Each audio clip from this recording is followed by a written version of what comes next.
Mesdames et messieurs, bonsoir et bienvenue à tous dans cette édition d'information sur la télé du 21e siècle. À la une de ce journal, les Guinéens se rendront officiellement aux urnes le 18 octobre prochain. Dans un décret lu mardi soir à la télévision nationale, le président de la République, professeur Alpha Condé, a entériné la proposition de la Commission électorale nationale indépendante pour la tenue de l'élection présidentielle le 18 octobre 2020. Les réactions, c'est dans ce journal. Encore une fois, bonsoir à tous et bienvenue dans cette édition d'information. Je vous le disais au sommaire, il est désormais officiel. Les Guinéens se rendront aux urnes le 18 octobre prochain. Dans un décret lu mardi soir à la télévision nationale, le président de la République, professeur Alpha Condé, a entériné la proposition de la Commission électorale nationale indépendante pour la tenue de l'élection présidentielle le 18 octobre 2020. Le président a par la même occasion invité les services concernés, chacun en ce qui le concerne, à l'application stricte de ce présent décret. Plus de détails avec Jeannette Akou-Aboudri. Dans un décret lu mardi soir à la télévision nationale, le président de la République, Alpha Condé, a entériné la proposition de la Commission électorale nationale indépendante pour la tenue de l'élection présidentielle le 18 octobre 2020. Une démarche qui enchante ce politicien allié à la mouvance présidentielle. Si la CENI a trouvé nécessaire qu'ils peuvent assumer leurs responsabilités par rapport aux élections du 18, on ne peut rien dire que se réjouir et attendre ce jour. Et s'ils sont si fin prêts et que le président a compris qu'ils sont prêts, il n'y a pas de problème. Je pense que c'est une bonne chose. Il faut qu'on sorte de cette illusion qui ne se termine pas. Il faut en finir complètement. Il faut aller aux élections, il faut aller voter et puis c'est tout.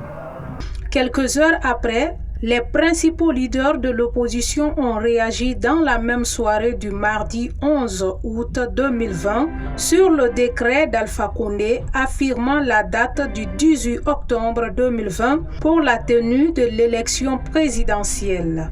Interrogé sur la question, Saïdou Mbaye, membre du bureau politique du parti PDM de Lansana Kouyaté, n'a pas manqué d'épique pour qualifier le décret du président. 2020, il n'y aura pas d'élection présidentielle. Mon avis est qu'en 2021, c'est que sur Alpha Condé, c'est ce qu'il est en train de chercher, une porte de sortie. Mais je dis à tous les Guinéens vraiment de se préparer et se donner la main pour qu'on puisse chercher ce vieux... S'exprimant sur l'ouverture du futur dialogue entre le Front national pour la défense de la Constitution et le régime de Conakry, la question divise ses leaders politiques. J'ai toujours appelé le FNDC d'aller dans le dialogue. Ça ne rime à rien de faire des tapages inutiles, créer des morts inutilement. Et on le regrette aujourd'hui très sincèrement que après tous ces morts, que le FNDC revienne au dialogue. S'il l'avait fait avant, ces jeunes qu'on a perdus, est-ce qu'on allait les perdre? Rien ne peut construire un État. Rien ne peut réunir une nation si ce n'est pas le dialogue. On va partir au dialogue, mais nos conditions sont très claires. La première condition, c'est quoi? Nous ne sommes pas d'accord avec, comme on appelle ça, ce projet satellitaire qu'on appelle la nouvelle constitution. Nous ne sommes pas d'accord. Deuxième condition, c'est quoi? L'assemblée qui est là, c'est une assemblée nulle et non à venir. Il faut complètement dissoudre l'assemblée. Et troisième condition, les fichiers. Ces fichiers vraiment sont favorables, comme on a fait au camp de la mouvance. Alors, il faut essayer de revoir. Alors que la date du 18 octobre vient d'être confirmée par le chef de l'État guinéen pour la tenue de l'élection présidentielle. Une mission conjointe CEDEAO, lui à l'ONU, est attendue à Conakry dans les prochains jours. La mission aura pour tâche principale de faciliter le dialogue entre les acteurs politiques pour harmoniser les points de vue pour une élection présidentielle paisible en Guinée. Et puis, en bref, Cellou Dalein Diallo, l'un des principaux leaders de l'opposition, a réagi mardi 11 août 2020 sur le décret d'Alpha Condé confirmant la date du 18 octobre pour la tenue de l'élection présidentielle. L'opposant souligne que cet acte du président Condé prouve à suffisance qu'il n'est pas intéressé par la crédibilité et la transparence des élections en Guinée. Justement, ce décret intervient alors que le chef de l'État n'a pas encore officialisé sa candidature pour l'élection présidentielle du 18 octobre 2020 et celle de ses principaux adversaires semble encore incertaine. Les ténors de l'opposition n'ont pas encore annoncé leur candidature à l'élection présidentielle. C'est un reportage de Hussein Touba. L'élection présidentielle du 18 octobre 2020, un véritable cauchemar pour les partis gros calibre de la politique guinéenne. Des concurrents de taille pour le parti au pouvoir qui n'ont pas encore déclaré leur candidature lors des futures consultations électorales. En attendant, d'autres partis retroussent les manches pour haranguer les électeurs. Une démarche que les activistes de la société civile guinéenne souhaitent bannir pour doter à la Guinée un président qui répond aux aspirations du peuple. N'importe quel Guinéen qui jouit de ses droits et de ses facultés physiques et mentales peut être candidat si jamais il est présenté par un parti politique. Mais malheureusement, aujourd'hui, vu que la politique guinéenne et ces associations politiques sont devenues des fourre-tout des personnes qui n'ont pas une faculté morale et ils n'ont pas encore des valeurs, tout le monde veut faire de la politique. Dans les états-majors des partis politiques ténors de l'opposition, la question de la candidature est sur toutes les lèvres. Certains préconisent leur participation aux prochaines consultations électorales, d'autres préfèrent la politique de la chaise vide. Cellou Dalein Diallo, Sidya Touré et Lansana Kouyaté vont bientôt se retrouver à Paris pour décider si oui ou non ils vont participer aux élections. Une démarche qui ne rassure pas cet activiste de la société civile. Et aujourd'hui, les politiques ont échoué, la société civile a échoué, la population même on l'a fait échouer.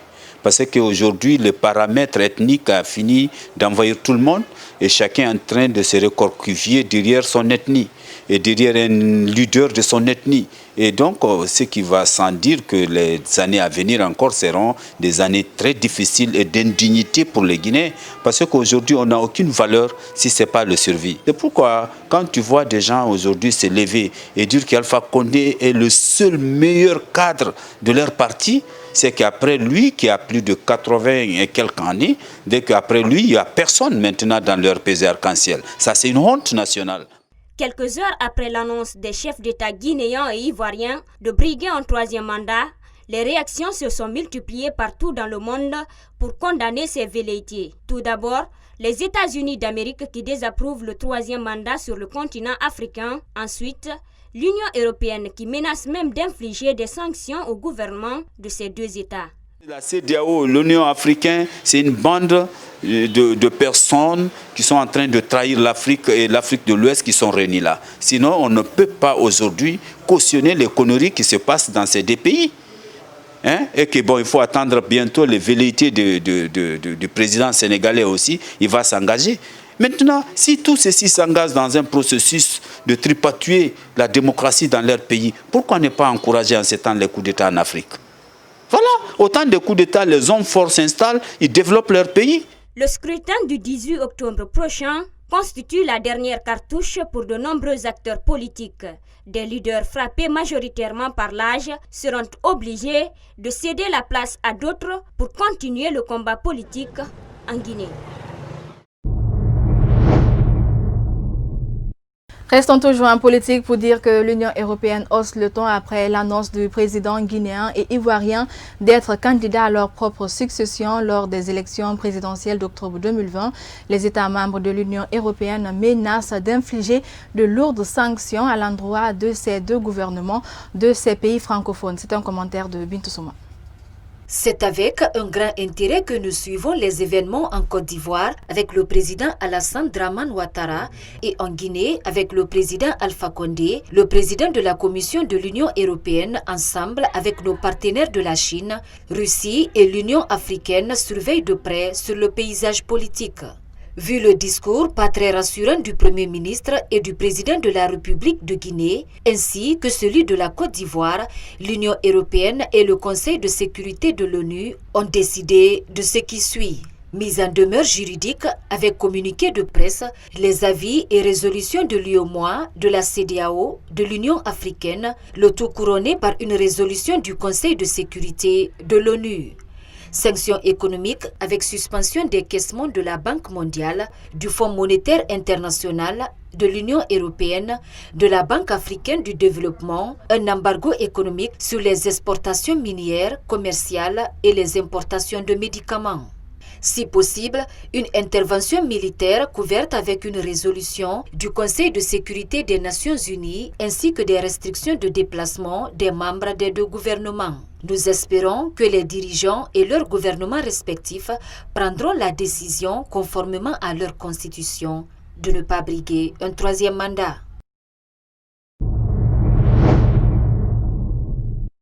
Volet économique dans ce journal, le détournement de 51 millions de dollars USD à l'ARPT fait couler de l'encre et de salive dans la cité.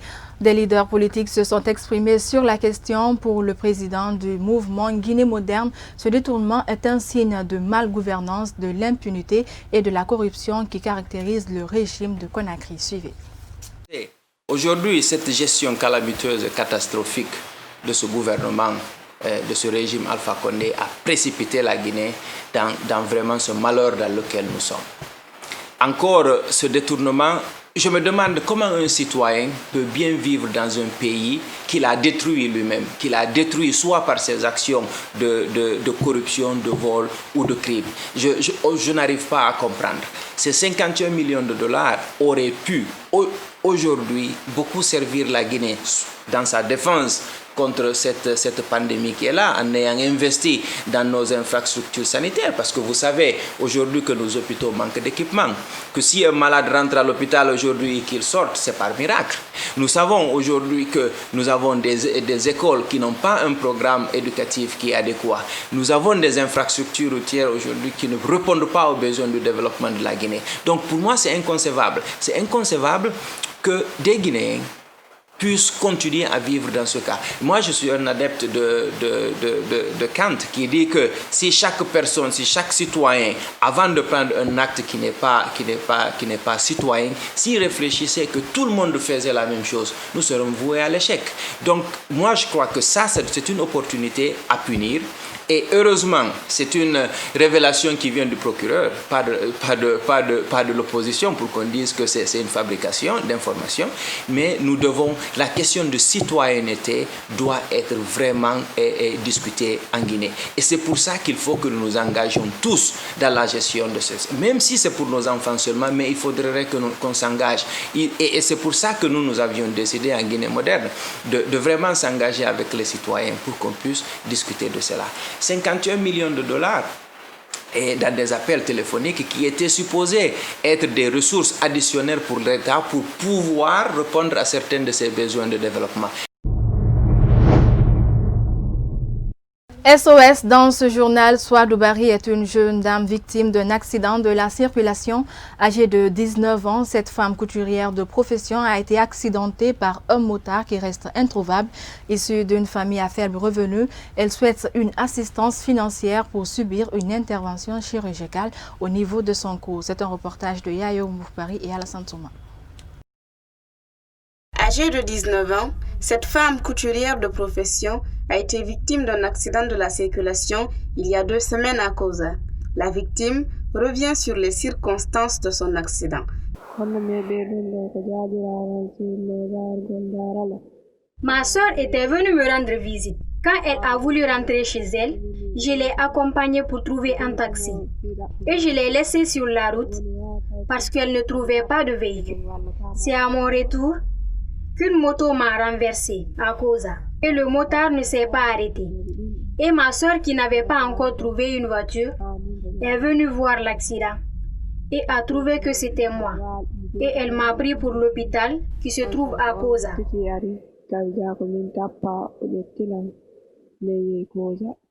Mamadou Saliou Bari est l'époux de la victime. Depuis l'accident de Koza, il a mené plusieurs démarches entre son domicile, l'hôpital national d'Onka et d'autres cliniques pour que sa femme recouvre sa santé. Des soins qu'il n'arrive pas à payer par faute de moyens.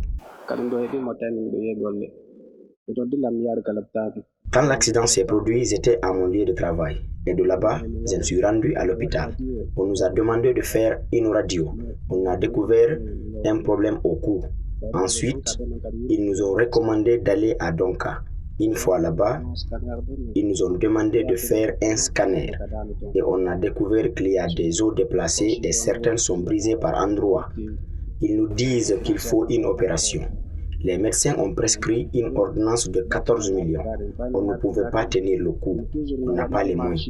Et c'est pour ça qu'on est sorti de l'hôpital. Une fois revenu à la maison, on a continué à faire les démarches. Dans certains hôpitaux, on nous dit qu'ils peuvent nous aider à 30 millions. Dans d'autres, à 40 millions. Et dernièrement même, on nous a demandé 10 millions. Mais même ça, on n'a pas pu trouver, pour faute de moyens. On demande alors de l'aide aux bonnes volontés, parce que plus ça dure, plus ça devient compliqué.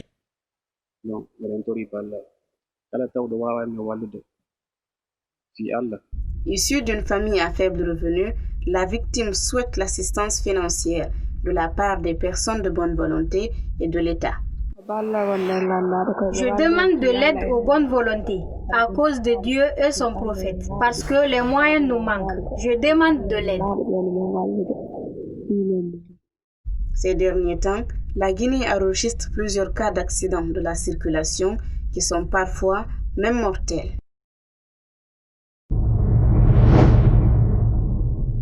En bref, en Côte d'Ivoire, ce mardi 11 août 2020, l'ex-première dame Simone Gbagbo a appelé le président ivoirien Alassane Ouattara à 3 mois des élections présidentielles à un décret d'amnistie pour son époux Laurent Gbagbo à liberté conditionnelle à Bruxelles après son acquittement par la CPI afin qu'il soit enfin en réconciliation avec son pays. À noter également qu'elle a demandé l'amnistie pour Charles Blé Goudé mais aussi Guillaume Soro, ancien président de l'Assemblée nationale exilé en France.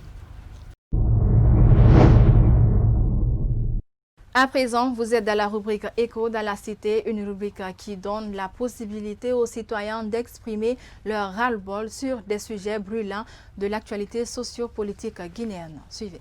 Ce qui concerne les ouvertures, même l'État devrait d'abord penser au niveau des transports, parce que la situation est très difficile avec les transports. Par exemple, quand on prend quelqu'un qui quitte en ville pour son Fonia ou bien pour Dibreka, combien il va dépenser combien par jour? Et s'il ne fait rien? Et si les parents sont pauvres, comment il va faire?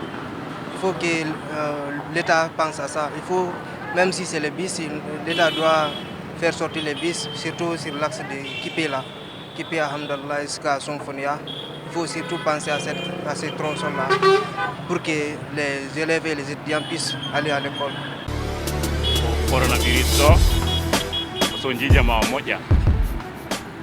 Kono den tori Allah yo Allah haadi nangen do ƴetta ɗum ɗo naɓaka goɗɗo ala ari ɗum no saaki jama o moƴƴa mo kala no e nder suudu mum no areti golle jama o kono vraiment si tawi golle puɗɗitiki kadi haray no weldini jama o moƴƴa ha ko lekkol o gudditi kon no ɓeydi weltinde janggoɓe ɓen e janneɓe ɓen eɓe ɓiɓɓe mum janggata ɓen ko juulirɗe ɗen kadi ko udditali kon ɗum ɗon kadi no empêche jama on seeɗa quoi par ce que woɓɓe ɓen koɓe juulta e terrasse ji maɓɓe ko ma e dambude maɓɓe ko haray no ittaniɓe min tawa feere ala kono ɓayi ko ɗon mi wawi jara juulude. Rester comme ça sans ouvrir les écoles parce que c'est la salle d'examen. Il ne peut pas rester comme ça sans étudier, sinon les sujets seront très difficiles vis-à-vis d'eux. Pour ne pas que les enfants restent à la maison trop. 3 mois, c'est trop. Parce qu'ils ont un examen à faire. C'est comme en Europe. Ils sont en train de confiner. Il ne faut pas rester dans le carcan.